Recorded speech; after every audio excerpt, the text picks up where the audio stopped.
સ્વચ્છ ભારતના ચાલતા અભિયાન અંતર્ગત સન નિરંકારી મંડળ દ્વારા આજે રેલવે સ્ટેશન પ્લેટફોર્મ નંબર 1 પર કાર્યકરો આગેવાનોએ સાફ સફાઈ હાથ ધરી હતી.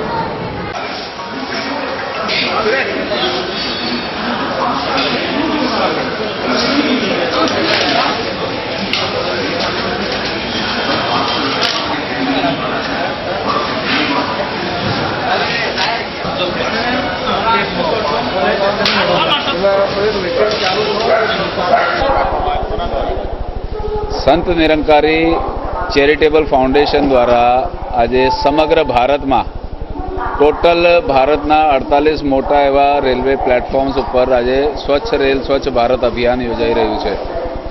છેલ્લા 2 ઓક્ટોબર 2015થી આ કાર્યક્રમની રૂપરેખા સળંગ ચાલી રહી છે. અત્યારે આ 6ઠ્ઠો ભાગ એનો છે કાર્યક્રમનો. દર મહિનામાં એક વખત આ કાર્યક્રમ આખા ભારતમાં યોજાય છે, અલગ અલગ તારીખો પર. અને હેતુ એ જ છે કે જ્યાં આપણે પોતાનું ઘર આંગણું ચોખ્ખું રાખીએ છીએ અને આપણા વડાપ્રધાન શ્રી નરેન્દ્રભાઈ મોદી સાહેબ પણ આજે સ્વચ્છતા માટે જે પ્રયાસ કરી રહ્યા છે એના ભાગરૂપે જ આ સ્વચ્છ ભારત અભિયાનનો એક ભાગ છે સ્વચ્છ રેલ સ્વચ્છ ભારત અભિયાન.